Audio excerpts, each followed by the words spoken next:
मैं हूं आपके साथ आरती तिवारी। वक्त हो चुका है अहमदाबाद का, जहां लोकसभा चुनाव के बाद उपचुनाव का शोर देखने को मिल रहा है। लोकसभा चुनाव 2024 में मिली हार का हिसाब बीजेपी ने उत्तर प्रदेश के उपचुनाव में करने का प्लान बना लिया है। लोकसभा चुनाव में विधायक से सांसद बनने के चलते खाली हुई सीटों पर जीत दर्ज करने के लिए सीएम योगी आदित्यनाथ ने खुद कमान संभाल लिया। तो वहीं आपको बता दें कि मुख्यमंत्री योगी आदित्यनाथ ने मोर्चा संभाल लिया है। सीएम योगी ने 10 विधानसभा सीटों पर होने वाले उपचुनाव के लिए अपने 16 मंत्रियों को स्पेशल टीम बनाई है। उपचुनाव के लिए अपने 16 मंत्रियों की स्पेशल टीम बनाई है और यूपी सरकार के मंत्रियों को एक एक विधानसभा सीट का जिम्मा सौंपा गया है, जो इसे हफ्ते से मोर्चा संभाल लेंगे। और ऐसी ही जिम्मेदारी नहीं सौंपी गई है, बल्कि विधानसभा सीट के जाति समीकरण के लिहाज से मंत्रियों को लगाया गया ताकि उपचुनाव में जीत का सियासी बैलेंस बन सके। उपचुनाव जब भी आएगा, जनता भारतीय जनता पार्टी को हराएगी। ये अधिकारियों के माध्यम से चुनाव जीतना चाहते हैं। अधिकारियों को हटाना, अधिकारियों की पोस्टिंग करना, अपने मनमर्जी जो उनके लिए बूथ का काम करें अधिकारी उनको पोस्ट कर देना, इसकी शिकायत समाजवादी पार्टी चुनाव आयोग को करेगी। उपचुनाव की 10 विधानसभा पर उपचुनाव मीरापुर, खैर फूलपुर, मिल्कीपुर, सीसामऊ, गाजियाबाद समेत कई ऐसी सीटें होंगी उपचुनाव होने हैं। करहल सीट पर उपचुनाव होने हैं, मीरापुर सीट पर, खैर फूलपुर, सीसामऊ सीट पर उपचुनाव होने हैं। इसके अलावा करहल, कटहरी, कुंदरकी, मंझवा सीट पर उपचुनाव होने हैं। मीरापुर, खैर फूलपुर, मिल्कीपुर, सीसामऊ, गाजियाबाद, करहल, कटहरी, कुंदरकी, मंझवा सीट पर उपचुनाव होने और जिसको लेकर ताल ठोकती हुई नजर आ रही समाजवादी पार्टी और भारतीय जनता पार्टी। जहां आपको बता दें कि लगातार इन सीटों पर हलचल भी देखने को मिल रही है। सूर्य प्रताप शाही हो या फिर मैंकेश्वर शरण सिंह, और इसके अलावा कटहरी की जिम्मेदारी स्वतंत्र देव सिंह और आशीष पटेल को दे दी गई है। सीसामऊ की सीट पर सुरेश खन्ना और संजय निषाद को अहम जिम्मेदारी सौंपी गई है। फूलपुर की सीट पर दया शंकर सिंह, राकेश सचान को बेहद ही अहम जिम्मेदारी सौंप दी गई है और मीरापुर सीट की जिम्मेदारी अनिल कुमार को दी गई है। कुंदर की सीट पर धर्मपाल सिंह, जेपीएस राठौर कमान संभालते हुए नजर आएंगे। उसके अलावा मंझवा सीट की जिम्मेदारी अनिल राजभर को दे दी गई है। बीजेपी ने अपनी फौज उतार दी है। वहीं गाजियाबाद की जिम्मेदारी सुनील शर्मा को मिली है। खैर सीट पर लक्ष्मी नारायण चौधरी ताल ठोकते हुए नजर आएंगे, यानी कि हर सीट का समीकरण बैठा लिए गए हैं। करहल सीट की अगर बात करूं तो जयवीर सिंह को बहुत बड़ी जिम्मेदारी सौंप दी गई है। मिल्कीपुर सीट पर सूर्य प्रताप शाही, मैंकेश्वर शरण सिंह को जिम्मेदारी दे दी गई है। और इसके साथ कटहरी सीट की अगर मैं बात करूं तो वहां पर स्वतंत्र देव सिंह को अहम भूमिका निभाते हुए नजर आएंगे। सीसामऊ सीट पर सुरेश खन्ना, संजय निषाद इस सीट की जिम्मेदारी लेते हुए नजर आएंगे। इसके साथ साथ फूलपुर पर भी लगातार दाव चलती हुई नजर आ रही है। अवधेश प्रसाद का योगी को चैलेंज, उपचुनाव में बीजेपी हारेगी, 50,000 वोटों से जीतेगा समाजवादी पार्टी का उम्मीदवार। वहीं बहुत बड़ा दावा करते हुए नजर आ रहे अवधेश प्रसाद, उन्होंने योगी को सीधे तौर पर चैलेंज दे दिया है कि उपचुनाव में बीजेपी को हार मिलेगी, मुंह की खानी पड़ेगी। जिस प्रकार से आपको बता दें कि लोकसभा चुनाव में अयोध्या की सीट हार गई थी भारतीय जनता पार्टी, उसके बाद लगातार समाजवादी पार्टी का जोश हाई नजर आ रहा है। और इस बीच बहुत बड़ी अपडेट सामने आ रही है कि अवधेश प्रसाद ने सीधे तौर पर चैलेंज दे दिया योगी को। उन्होंने कहा कि 50,000 वोटों से जीतेगी Samajwadi party.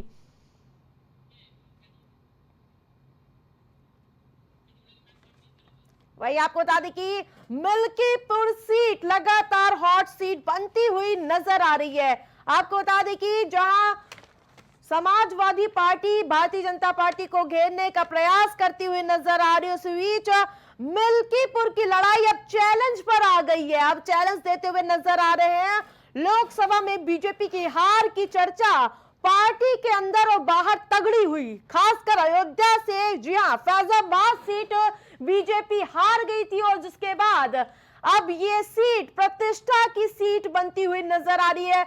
Milkipur seat Bharatiya Janata party शाम दाम दंड भेद के साथ जीतना चाहती है। योगी ने अपनी कमान संभाल ली है। इस सीट का पूरा जिम्मा मुख्यमंत्री योगी आदित्यनाथ ने अपने हाथों में ले लिया है। तो दूसरी ओर सीधी तौर पर चुनौती देते हुए नजर आ रहे हैं पूर्व विधायक और मौजूदा सांसद अवधेश प्रसाद ने मुख्यमंत्री योगी आदित्यनाथ को सीधे तौर पर अब चुनौती दे दी है। और ये कहीं ना कहीं जो लोकसभा चुनाव में परिणाम आए हैं उसका सीधा असर देखने को मिल रहा है। जी हां, आपको बता दें कि 50,000 से ज्यादा वोटों के साथ सपा उम्मीदवार जीतेगा। भारतीय जनता पार्टी से आशीष तिवारी हमारे साथ जुड़ चुके हैं। तो वही आपको बता दें कि समाजवादी पार्टी से धर्मेंद्र सिंह यादव हमारे साथ जुड़ चुके हैं। जी हाँ, ज्यादा चर्चा के लिए आपका बहुत बहुत स्वागत है। सबसे पहले मैं आशीष तिवारी के पास जाऊंगी। आशीष जी, जिस प्रकार से सीधे तौर पर निशाना साधा है और साथ ही चैलेंज की अब बारी आ चुकी है, कितने चैलेंज आप एक्सेप्ट करेंगे? देखिए, चैलेंज की बात तो मैं आपको बताऊं कि समाजवादी पार्टी का कैंडिडेट की ये स्थिति होगी कि उसकी जमानत तक जब्त होगी, ये बात मैं आपको बता दे रहा हूं। क्योंकि लोकसभा चुनाव के बाद से जिस प्रकार से जहां पर भी समाजवादी पार्टी के सांसद ने जीतने का काम किया है और उन क्षेत्रों में जिस प्रकार की जो घटनाएं देखने को मिल रही हैं, वो निश्चित तौर पर बड़ा दुर्भाग्यपूर्ण है। चाहे अयोध्या की बात हो, आपने देखा किस प्रकार से एक 12 साल की बच्ची को गर्भवती बनाने का काम किया जाता है और उसके बाद समाजवादी पार्टी के राष्ट्रीय अध्यक्ष श्री अखिलेश यादव द्वारा डीएनए टेस्ट की मांग की जाती है। मतलब कि अपराधियों के साथ समाजवादी पार्टी का हाथ। आप इस चीज को वहां की जनता, प्रदेश की जनता जान चुकी है। अभी हाल ही में आपने कन्नौज में जिस प्रकार से नवाब यादव को देखा और वहां पर समाजवादी पार्टी के द्वारा वहां पर भी नार्को टेस्ट की मांग की गई। तो ये अपराधियों के साथ है। जब अपराधी इनका फंसता है तो उसके लिए ये डीएनए और नार्को की बात करते हैं। तो प्रदेश की जो जनता है निश्चित तौर पर इतना ज्यादा अब उसको अफसोस हो रहा है कि वो उन्होंने समाजवादी पार्टी को वोट क्यों दिया था, क्योंकि ऐसे लोग जो अपराधियों के साथ खड़े हुए हैं। और आपको एक मैं ताजी घटना बताऊं, आज मैंने पढ़ा कि अयोध्या में जब से समाजवादी पार्टी के सांसद जीते हैं, वहां पर करीब 50 लाख रुपए की जो स्ट्रीट लाइट्स हैं वो चोरी हो चुकी। तो चोरी होने का काम, बलात्कार का काम, अपराध का काम समाजवादियों के इतिहास रहा है। आप इनकी सरकार में भी देख लीजिए। धर्मेंद्र जी भी हमारे साथ जुड़े हुए। धर्मेंद्र जी से मैं जवाब ले लेती हूँ। धर्मेंद्र जी, क्या लगता है, आपकी जब से सांसद बने तब से लगातार रेप की वारदात बढ़ती हुई नजर आ रही है, उसके साथ साथ चोरी की भी आप पर आरोप लगा दिया है भारतीय जनता पार्टी ने। भाई, चाहे उन्नाव, चाहे कानपुर हो, चाहे हाथरस हो, ये समाजवादी पार्टी लोकसभा चुनाव के बाद नहीं हुए, पहले हुआ। उत्तर प्रदेश में अपराध चरम पर रहा। ये सही है कि भारतीय जनता पार्टी की सरकार न उसके पास अपनी उपलब्धियां बताने के लिए कुछ रह गई है, न कानून व्यवस्था में कोई उल्लेख नहीं स्थिति है, न इंफ्रास्ट्रक्चर सेक्टर में, न इंडस्ट्री सेक्टर में। ये उधर उधर की बात झूठ बोल करके। तो महत्वपूर्ण बात यह है कि जनता इनकी बात समझ गई और कोई अवधेश प्रसाद जी चैलेंज नहीं दे रहे। जनता कह रही है कि अब आओ, लोकसभा में तो तुम्हारी कुछ तो बच गई सीटें, अब आपको ठीक करेंगे, ठीक करके वापस भेजेंगे जी। सवाल महत्वपूर्ण ये है, लाइट चोरी की बात भी अभी कह रहे हैं, बड़ा अच्छा सवाल उठाया। अभी उन्होंने देखा, अभी प्राधिकरण के उपाध्यक्ष क्या कहा कि भारतीय जनता पार्टी से जुड़ा हुआ ठेकेदार है, उसने लाइट लगाई ही नहीं, केवल भुगतान लेने के लिए इस तरह बयान करा दिया। ये तो भ्रष्टाचार की क्या गति है। आप सबने देखा किस तरह से राम पथ बह गया, किस तरह से मंदिर आधा अधूरा उद्घाटन किया और चूहे लगा, किस तरह से सड़कों में मतलब गड्ढे होते थे, गड्ढे में सड़क बन गई है। तो चारों तरफ भ्रष्टाचार चरम पर है। ठीक है, कई जगह आप देखिए बिना बने। ठीक है, बात जहां तक लोकसभा में, आशीष जी, लोकसभा में चुनाव में जो भारी हार मिली है और कहीं ना कहीं सबसे ज्यादा मात आपको अयोध्या में मिली, क्योंकि आपने अयोध्या का मुद्दा लेकर देश भर में इसको लेकर एजेंडा बनाया और अब इसकी चर्चाएं पार्टी के साथ साथ बाहर भी देखने को मिली। क्या लगता है, इस बार कहीं ना कहीं वापसी हो सकती है कि इस बार भी मात खा जाएंगे? देखिए, पहली बात तो मैं आपको ये बता दूं कि जो अयोध्या का मुद्दा, जो राम मंदिर का मुद्दा है, वो हमारा कोई राजनीतिक मुद्दा नहीं था, वो हमारी आस्था का मुद्दा है। राम हमारा गौरव है, राम हमारा स्वाभिमान है, राम हमारी आस्था है। हाँ। आस्था का मुद्दा है, और वो आज का नहीं, वो 500 सालों से इसका केस चल रहा था। तो अयोध्या के मुद्दे को राजनीतिकरण पहली चीज नहीं करी जानी चाहिए। दूसरी चीज, जब से वहां पर मैंने आपको बताया कि वहां पर समाजवादी पार्टी के सांसद जीते, तो आप लोग बहुत प्रबुद्ध पत्रकार हैं, आप लोगों ने देखा कि किस प्रकार से वहां पर घटनाएं बढ़ गई हैं। वहां पे जो समाजवादी सोच के और समाजवादी लोग हैं, उन लोगों ने किस तरीके से अपराध को बिल्कुल अपना एक हथियार बना लिया है, और ये कितनी बड़ी निंदनीय घटना है। पीडीए कहने वाले लोग, जो जिन्होंने जातिवाद फैलाया, इस चुनाव में जातिवाद के नाम पर ये लोग चुनाव जीतने का काम करे, बरगलाने के नाम पर ये लोकतंत्र की हत्या हो जाएगी, लोकतंत्र खत्म हो जाएगा, आरक्षण खत्म हो जाएगा, लोकतंत्र बचाना, यही लोकतंत्र बचा रहे हैं कि 12 साल की बच्ची के साथ में बलात्कार हो रहे हैं। अयोध्या में जो हुआ सबने देखा है, सांसद ने चुप्पी साध ली, अखिलेश यादव ने चुप्पी साध ली, और अब पूरे मामले में अब उपचुनाव सामने है, तो क्या कहेंगे इस पे? देखिए, मुख्यमंत्री योगी आदित्यनाथ सामने है इस बार, इतनी आसानी से नहीं वो सीट जाने दे सकते हैं भारतीय जनता पार्टी। योगी आदित्यनाथ जी भी सामने तब भी थे जब अयोध्या हारे, जब अम्बेडकर नगर हारे, जब अरे सर, जो तमाम पंचायत चुनाव भारतीय जनता पार्टी जीत गई लगातार 14, 17, 19, 22 के साथ लगातार, अब इस बार भी जीत गई। 27 का एजेंडा क्या है? मैं क्या कह रहा हूँ, हाँ 27 का एजेंडा क्लियर कर दीजिए आप। चलती आप बरगला करके 2, 3, 4 बड़े चुनाव जीत गए, लेकिन अब जनता समझ चुकी है। पीडीए के नाम लेते इनके पेट में दर्द हो जाता है, क्योंकि पिछड़ों दलितों को उनका हक नहीं देना चाहते। भगवान राम का नाम लेते हैं, राजनीतिकरण करने का प्रयास किए। भगवान राम तो आदर्श है, उन्होंने राज्य को त्याग दिया 1 सेकंड में, जिनको शाम को ये था कि सुबह राज्याभिषेक होना है, और सूचना मिली 5 मिनट के अंदर, उन्होंने कहा नहीं, मुझे कुछ नहीं चाहिए और मैं जंगल को जा रहा हूँ। तो जब भगवान राम का राजनीतिकरण करने लगे, 500 साल पहले खुद ही कह रहे, भारतीय जनता पार्टी का अस्तित्व क्या था 20 साल पहले? सवाल ये है कि जब राम जी का नाम राजनीति करने लगे, तो भगवान राम से जुड़े हर जगह से हार गए। भगवान राम कभी किसी को सत्ता के लिए इस्तेमाल करने वालों को बर्दाश्त नहीं कर सकते, सत्ता के लिए उनके भी नाम को बर्दाश्त कर रहे। बिल्कुल देखना दिलचस्प होगा कि आखिरकार ये सीट कौन सी पार्टी ले जाती है। तमाम अपडेट और दोनों का इस चर्चा में जुड़ने के लिए बहुत बहुत धन्यवाद। तो वही इस बार की पूरी लड़ाई, अब पूरी लड़ाई चैलेंज पर आ चुकी है। दावे वादों का दौर के बीच लगातार सियासी और राजनीति बयानबाजी तेज हो चुकी है।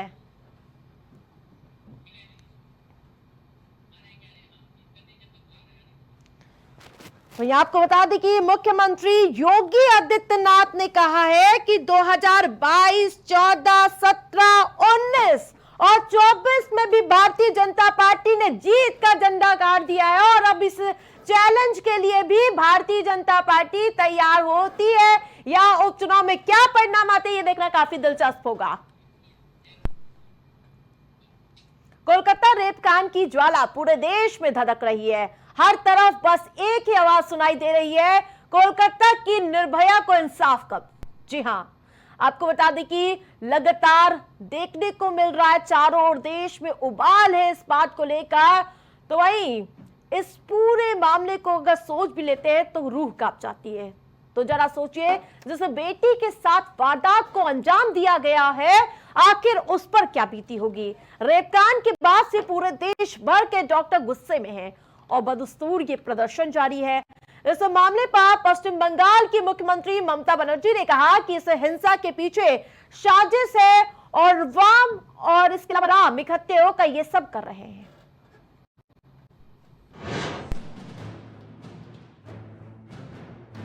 और प्राइम टीवी के सवाल, आधी रात तोड़फोड़ आखिरकार कैसे हुई, क्या सबूत मिटाने की साजिश रची गई? वहीं लगातार हम इस पर सवाल पूछ रहे हैं, हिंसा फैलाने वाले आखिरकार कौन थे? पुलिस का इनपुट आखिर क्यों फेल हुआ? ममता सरकार से कई सवाल है हमारे, और इसके साथ साथ आधी रात कहां से इतनी भीड़ आ गई? क्या सबूत मिटाने की साजिश रची गई? हिंसा फैलाने वाले आखिर कौन थे? लगातार प्राइम टीवी सवाल पूछता हुआ नजर आ रहा है कि आखिरकार इतनी बड़ी वारदात का मास्टरमाइंड कौन है? पुलिस का इनपुट काफी फेलियर कैसे हो गया? इतनी बड़ी अब तादाद में लोग पहुंच जाते हैं, तोड़फोड़ शुरू हो जाती है और पुलिस प्रशासन मूक दर्शक बना बैठा रहता है। हिंसा फैलाने वाले आखिरकार कौन थे?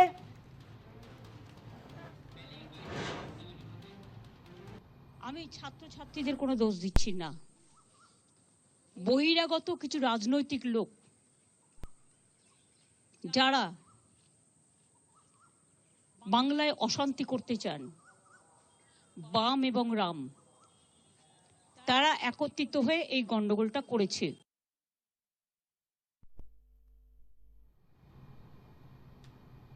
हम पूछना चाहते हैं कोई घटना हो। वहीं आपको बता दें कि इस पूरे मामले में लगातार कई तरह के सवाल निशान पैदा होते हुए नजर आ रहे। इस मामले पर देश भर में बीजेपी प्रेस कॉन्फ्रेंस कर रही है और विपक्षियों को आड़े हाथों लेते हुए नजर आ रही है। खुद ममता सरकार इस पर घिरती हुई नजर आ रही है। वहीं यूपी के राष्ट्र प्रवक्ता सुधांशु त्रिवेदी ने दो लड़कों की जोड़ी और प्रियंका गांधी पर निशाना साधा है। पहले वो बयान मैं आपको सुना देती हूँ, जहां सुधांशु त्रिवेदी ने सीधे तौर पर निशाना साधा है सोनिया गांधी जी से और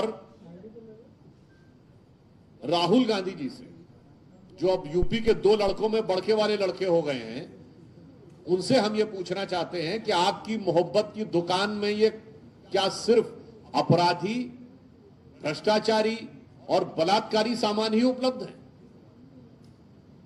हम पूछना चाहते हैं राहुल गांधी जी से कि यदि बंगाल में आपके सबसे प्रमुख नेता, जो पिछली लोकसभा में नेता प्रतिपक्ष रहे, अधीर रंजन चौधरी जी ने कहा है कि there is no democracy in Bengal, और वो कहते हैं कि ममता बनर्जी पूरी तरीके से तानाशाह हैं और वो अपराधियों का संरक्षण कर रही हैं, उसके बाद आप किस मुंह से उनके साथ गठबंधन कर रहे हैं?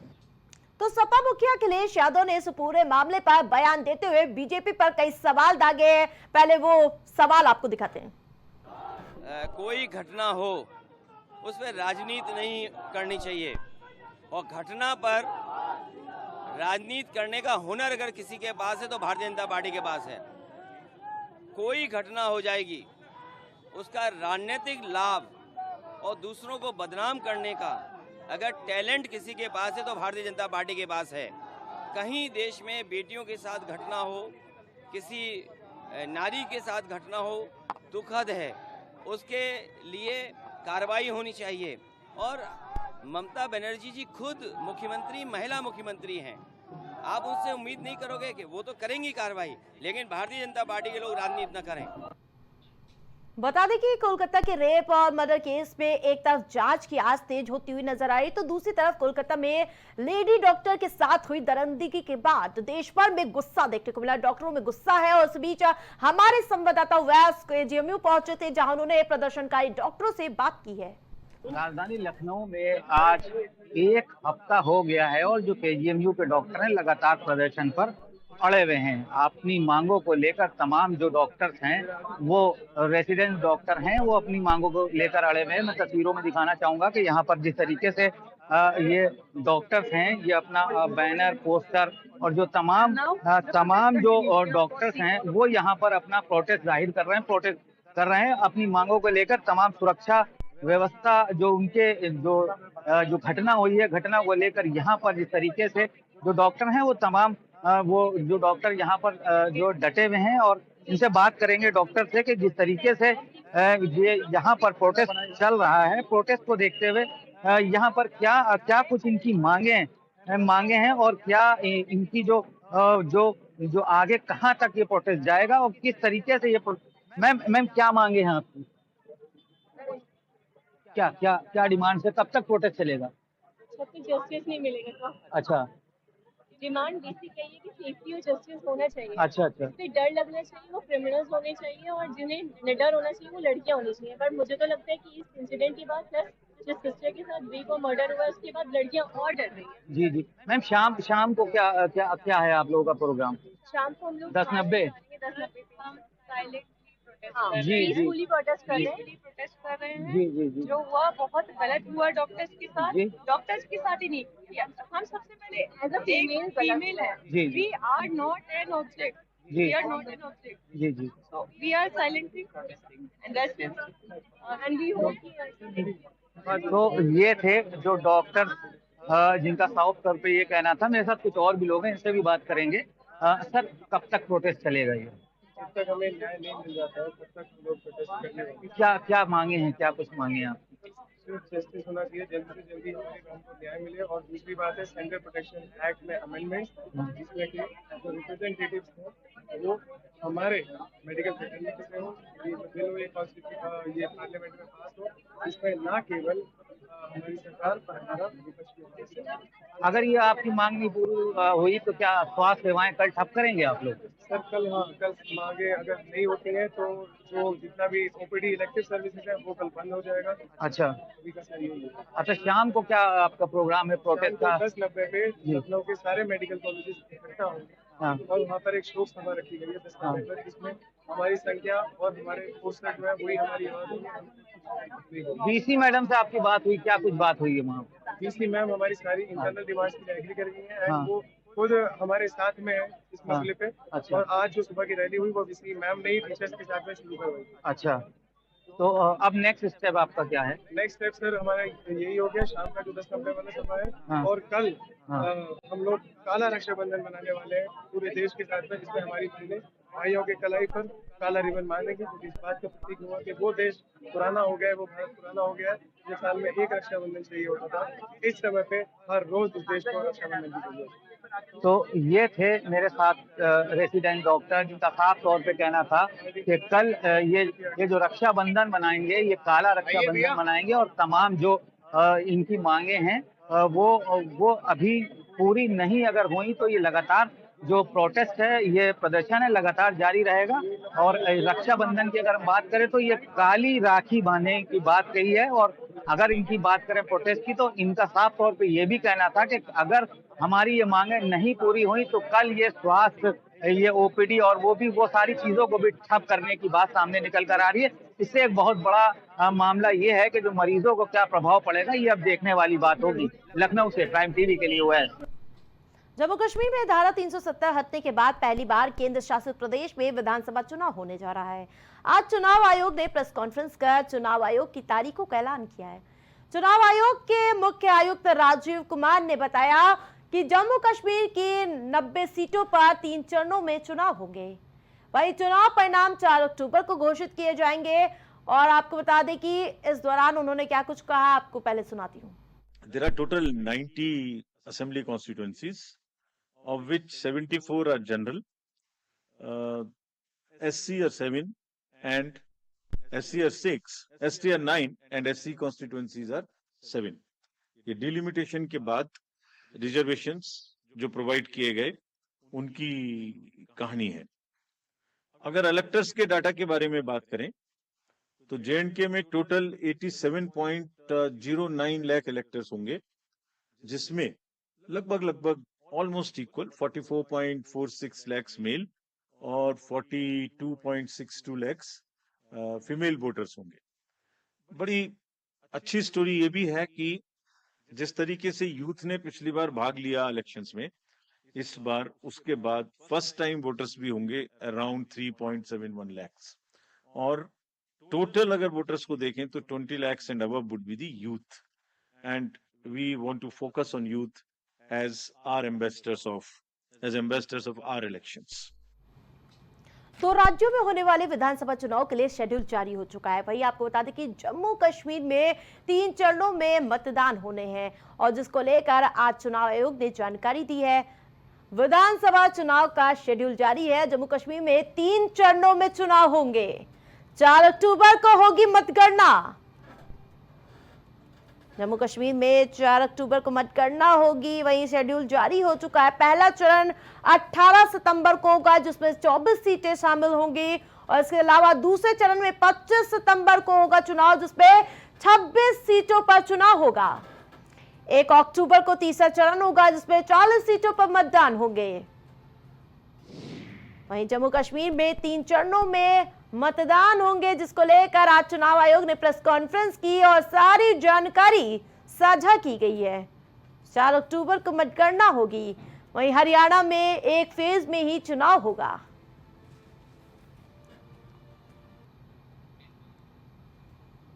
बहुजन समाजवादी पार्टी ने मझवा विधानसभा में होने वाले उपचुनाव को लेकर अपना प्रत्याशी मैदान में उतार दिया है। छात्र संघ के नेतागिरी से अपनी पहचान बनाने वाले दीपक तिवारी उर्फ दीपू को पार्टी ने मझवा विधानसभा से चुनाव लड़ाने के लिए तैयारी कर ली है और जिसके बाद उन्होंने पत्रकारों से बातचीत करते हुए विकास के मुद्दों को वरीयता देते हुए अपनी बात रखी। उन्होंने कहा कि जनता इस बार उसे अपना विधायक चुनने का कार्य करेगी जो हर सुख दुख में उनके साथ खड़ा होगा। माहौल हम कुछ बताएंगे तो हो सकता है कि भाई हम किसी दल के हैं, लेकिन आप लोग जनता के बीच में घूम रहे हैं। अब आप एक एक व्यक्ति से मिल रहे हैं, उनकी परेशानियों से अवगत हैं। यहाँ की जो जिले से लेके विधानसभा स्तर तक की जो समस्याएं हैं उससे आप लोग अवगत हैं। आप लोग भी समय समय से अपने चैनल के माध्यम से जनता की आवाज़ को उठाते रहे हैं, तो बहुत सी चीज़ हमको कुछ कहने की ज़रूरत नहीं है। जनता, मझवा की जनता अपने को ठगा महसूस कर रही है। खबर ललितपुर से, जहां पुलिस साइबर क्राइम थाना और स्वाट टीम द्वारा LUCC नाम की एक कंपनी चीट फंड कंपनी बनाकर नकली दस्तावेज तैयार कर लोगों के साथ हजारों करोड़ों रुपए की धोखाधड़ी करने वाले गिरोह के 3 इनामी अभियुक्तगण को गिरफ्तार किया गया है। उन तीनों अभियुक्तों पर 25-25 हजार रुपए के इनाम रखे गए हैं। फिलहाल कंपनी के बैंकिंग खातों में कुल 49,463 रुपए की धनराशि फ्रीज कराई गई है। और इस गिरोह से जुड़े हुए जितने भी अन्य लोग हैं, जिसमें कुछ जिनके ऊपर जनपद ललितपुर में ऑलरेडी इनाम जो है उनके ऊपर घोषित किया गया है और उनके लिए हमारी टीमें जो है अलग अलग राज्यों में, अलग अलग जिलों में लगातार जो है दबिश दे रही है। बहुत जल्दी ही इनको भी हम लोग अरेस्ट करेंगे और अरेस्ट करके उनको जेल जो है वो भेजेंगे। और साथ ही इस जो भी इस तरीके के कार्य करने वाले लोग थे, सबके खिलाफ हम लोग प्रभावी कार्रवाई जो है वो इसमें करेंगे। जालौन में GST विभाग ने बड़ी कार्रवाई की है। झांसी में आई टीम ने मिठाई की दुकानदारों यानी कि रेस्टोरेंट पर छापेमारी की है, जहां दुकानों पर बिलिंग और स्टॉक को चेक किया। कई दुकानों पर बिना बिल किए यानी कि बिल दिए दुकानदार सामान बेचते मिले। 2 डिप्टी कमिश्नर, 5 असिस्टेंट कमिश्नर सहित 2 दर्जन अधिकारी टीम में मौजूद रहे। राजस्व की कमी पाए जाने पर DM जालौन ने GST विभाग को निर्देश दिए।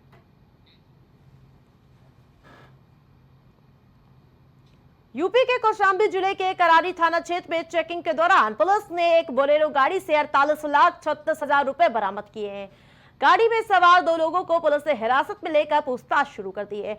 पकड़े गए लोगों ने बताया कि पैसा बैरकीपुर स्थित अन्नपूर्णा डेयरी मालिक का है और सेल टैक्स टीम ने अन्नपूर्णा डेयरी संचालक से पूछताछ की, जिसके बाद संदेह पर नकदी सील करके टीम के अफसर अपने साथ ले गए और जांच पड़ताल जारी है। करारी थाना क्षेत्र में चेकिंग के दौरान एक बोलेरो गाड़ी से 48,36,000 रुपये बरामद हुए हैं। जो 2 लोग उस पर थे, ड्राइवर के अलावा एक व्यक्ति और था, उसने ये बताया कि ये डेयरी का पैसा है और किसानों से लिया गया है और एक डेयरी का नाम बताया जहां की उसे डिलीवर करना था। मामले को इनकम टैक्स को संदर्भित कर दिया गया है। इनकम टैक्स ने उस पैसे को जब्त कर लिया है और उस पर इन्वेस्टिगेशन शुरू कर दिया है। जो इसके ओनर हैं उस डेयरी के, वो अपने प्रपत्र इनकम टैक्स के सामने प्रस्तुत करेंगे और फिर जैसा इनकम टैक्स बताएगा उसके अनुसार उस धनराशि को जब्त किया जाएगा या फिर अग्रिम कार्रवाई की जाएगी। पश्चिम बंगाल में हुई महिला चिकित्सक की रेप के बाद जघन्य हत्या को लेकर चिकित्सकों का गुस्सा फूट पड़ा है। राजधानी लखनऊ के गोमती नगर स्थित 1090 चौराहे पर शहर के अनेकों चिकित्सक न्याय की मांग को लेकर प्रदर्शन कर रहे हैं। आपको बता दें कि इस दौरान उन्होंने बड़ी संख्या में पुलिस फोर्स को भी तैनात किया गया। वहीं 1090 चौराहे पर प्रदर्शन के दौरान KGMU राम मनोहर लोहिया अस्पताल समेत विभिन्न चिकित्सा संस्थानों के चिकित्सकों ने नारेबाजी करते हुए पश्चिम बंगाल में हुई घटना की निंदा की, साथ ही अपने लिए सुरक्षा की मांग उठाई है। ये जो लड़ाई हम यहाँ लड़ रहे हैं इसमें सिर्फ डॉक्टर ही क्यों है और सब क्यों नहीं है? हमको ये क्वेश्चन मेरा है और लोगों के लिए भी। तो वो लड़की है तो ये सिर्फ डॉक्टर की लड़ाई है क्या? अभी था बेटी बचाओ बेटी पढ़ाओ, तो बेटी तो वो किसी की भी हो सकती है, तो डॉक्टर ही क्यों है यहाँ? क्या भारत की जनता अभी जागी नहीं है? या वकील की लड़की लड़ाई सिर्फ डॉक्टर और नर्स की नहीं है, क्या हिंदुस्तानी की है, हर एक हिंदुस्तानी की है, हर एक परिवार की है, हर एक भारतवासी की है। तो ये लड़ाई में सिर्फ डॉक्टर ही क्यों है? डॉक्टर थी, क्यों डॉक्टर है? क्या कल वकील की लड़की के साथ ऐसा ईश्वर न करे हो? अगर होगा तो क्या केवल वकील होंगे? पुलिस वालों के साथ होगा तो क्या पुलिस वाले के घर वाले होंगे? यहाँ पे सिर्फ डॉक्टर्स हैं हमारे, और हिंदुस्तान सो रहा है, आंखें बंद है। वहाँ उस कॉलेज में भी सिर्फ डॉक्टर। पूरी भारत की जनता आज भी सो रही है। क्यों सो रही है? बंगाल की घटना आज पूरे देश को हिलाकर रख दी है। एक महिला डॉक्टर के साथ जिस तरीके से अभद्रता हुई, जिस तरीके से उसके साथ दरिंदगी हुई, दरिंदगी करने के बाद उसको मौत के घाट उतार दिया जाता है। उसको लेकर आज पूरे देश में डॉक्टर्स आज पूरे देश में हड़ताल कर रहे हैं, प्रदर्शन कर रहे हैं। हमारे साथ बहुत सारे राम मनोहर लोहिया के, king George university medical college के और पीजीआई के सारे डॉक्टर्स मौजूद हैं। मैं उनसे बात करूँगा कि आखिर किस तरीके से, जिस तरीके से ये महिला के साथ जो अत्याचार हुआ, उसके साथ जो मौत कर दी गई, उसके साथ जो दरिंदगी की गई, आप लोग प्रदर्शन कर रहे हो, क्या मांगे हैं? देखो, जो हमारा जिस भी हम डिपार्टमेंट में काम कर रहे हैं, जो भी डिपार्टमेंट में लेडीज हैं, सबको सेफ्टी नेसेसरी है, ठीक है। कोई भी डॉक्टर हो चाहे वो नर्स हो, जो आज का टाइम में देख रहे हैं गर्ल्स सेफ नहीं है, ठीक है ना। बिल्कुल, तो आप देख सकते हैं जो भी पोस्टर ये लोग लिए हैं कि मैं मर गई और वो जिंदा है। और देखिए ये स्लोगन लिखा हुआ है, जिसका अब भी खून न खौला वह खून नहीं वह पानी है। तो जाहिर सी बात है कि इसी तरीके से और भी कई स्लोगन लिखे हुए पोस्टर हैं। देखिए, जाओ दुशासन चीर हरो, कलयुग में गोविंद नहीं आखिर कब तक। उसके साथ साथ में लिखा है कि जिसका अब भी खून न खौला खून नहीं वो पानी है। तो इस तरीके के एक स्लोगन ये लोग लिए हुए हैं कि ये लोग मांग कर रहे हैं कि जो अपराधी है, जो वहाँ पे अपराध किया, जो हवालियत किया, उसको सरकार किसी न किसी तरीके से हर हाल में उसको फांसी दे। उसके साथ साथ में सेंट्रल प्रोटेक्शन एक्ट लागू करे पूरे देश में, जिससे महिलाओं की और सारे डॉक्टर्स की, महिलाओं की रक्षा हो सके, सुरक्षा हो सके। यही मांग इन लोगों की है। हमारे साथ और भी लोग मौजूद हैं, मैं उनसे बात करूंगा। अभी मांग क्या क्या है आपकी? हम लोग की मांग है कि गर्ल्स के साथ सेफ्टी ज्यादा से ज्यादा हो। बाकी आप अगर जैसे जो आप लोग प्रदर्शन कर रहे हो, अगर आप लोगों की मांगे अगर नहीं मानी जाती हैं, तो इन मांगों के खिलाफ, अगर मांगे नहीं मानी गई तो इसके खिलाफ आप लोग फिर क्या एक्शन लोगे? देखिए, जो भी हमारी बड़ी अथॉरिटी, आप उनसे बात कीजिए। बिल्कुल, तो आप देख सकते हैं कि जितने भी महिलाएं हैं कहते हैं कि 50% आधी आबादी है, और वो लोग कहते हैं कि अगर हम लोग की मांगे अगर नहीं मानी गई, अपराधी को अगर फांसी नहीं दिया गया, उसके अलावा अगर सरकार प्रोटेक्शन एक्ट लागू नहीं करती है, तो हम लोग ऐसे धरना प्रदर्शन करते रहेंगे लगातार। कैमरा पर्सन आयुष के साथ राजेश यादव, प्राइम टीवी, लखनऊ। इस बुलेटिन में मेरे साथ फिलहाल इतना ही। देखते रहिए प्राइम टीवी। कुछ भाव पुष्प। आप देख रहे हैं प्राइम टीवी, सच साहस सरोकार। आपकी सुंदरता को चार चांद लगाने के लिए मथुरा का एकमात्र महिलाओं के लिए special bridal makeup and beauty care के साथ आपको मिलेगा सुंदरता का समाधान। मांगलिक कार्यक्रमों के लिए संपर्क करें Soni beauty care, BSA college road के सामने, मथुरा। प्रदीप कुमार गुप्ता, अध्यक्ष नगर पालिका परिषद कोंच जालौन की ओर से समस्त देशवासियों को 78वें स्वतंत्रता दिवस की हार्दिक